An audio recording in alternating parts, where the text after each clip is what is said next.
Keep seeking, the pattern of real learning.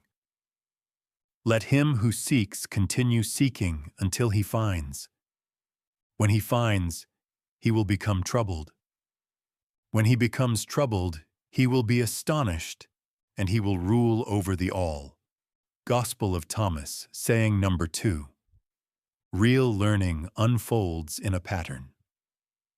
Transformation isn't a one-click process. It's not linear, and it's never instant.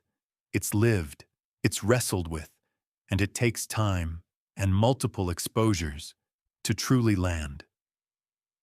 Over the years, as I've encountered and integrated teachings from ancient spiritual texts, biological science, and depth psychology, a consistent pattern has emerged. A rhythm, a structure, a map, the pattern of real learning. 1. Shock. What? That can't be. 2. Denial. Nope, doesn't fit. 3. Dismissal. Let's move on.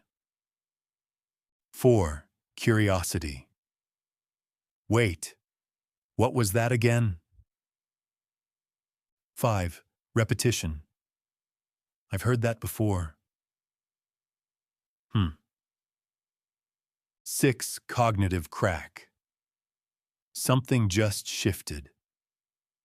7. Integration. Now it's mine. Gospel of Thomas, number 2. The ancient blueprint. This ancient text, lost for centuries and recovered in the sands of Egypt, begins with a stunning psychological truth in its second saying, "Let him who seeks continue seeking until he finds. When he finds, he will become troubled. When he becomes troubled, he will be astonished, and he will rule over the all." Gospel of Thomas, saying number 2. Here we find the entire arc of transformation, the earnest search, the disturbing realization, the breakthrough insight, and the wholeness that follows. Jeremy Griffith, the scientific telling.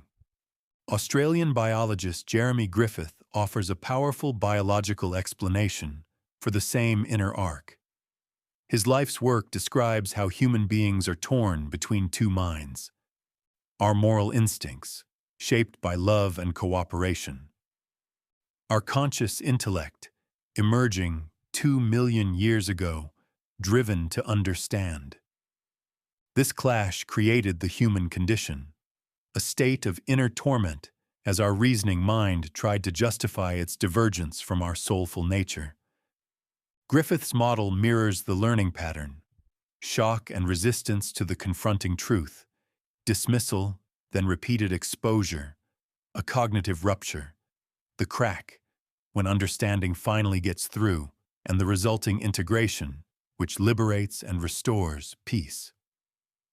Carl Jung, the psychological structure. Jung mapped this same journey from the inside out. Through the process of individuation, we learn to face what we've repressed, endure the ego's resistance, observe recurring inner messages, finally allow a rupture of insight, the crack, and reintegrate those truths into a full self. He wrote, "It is no coming to consciousness without pain." Jung, too, knew that the moment of being troubled was the beginning of becoming whole. Repetition softens the mind. Repetition isn't a sign of failure. It's a sign that something deep is at work. You may not realize it, but every return to the same insight is dissolving resistance. We don't learn big truths once. We circle them, again and again, until crack. The cognitive crack. That shift, that rupture, that unexpected moment when the insight cuts through and you can never unsee it. That's the cognitive crack, the moment Griffith describes as freedom, the moment Thomas calls astonishment. It's when the learning becomes undeniable and irreversible. Integration. Wholeness returns. Once the insight is real, you don't have to hold it anymore. It holds you. This is the ruling over the all Thomas spoke of. Not control, but peace, understanding, wholeness. Final thought. Keep seeking. Here's what I've learned above all. No matter where you are in the cycle, keep seeking. If you're in denial, keep seeking. If you've dismissed it, keep seeking. If you're hearing it for the 5th time, keep seeking. If you're troubled, especially keep seeking, because astonishment is coming, and through that crack, wholeness awaits.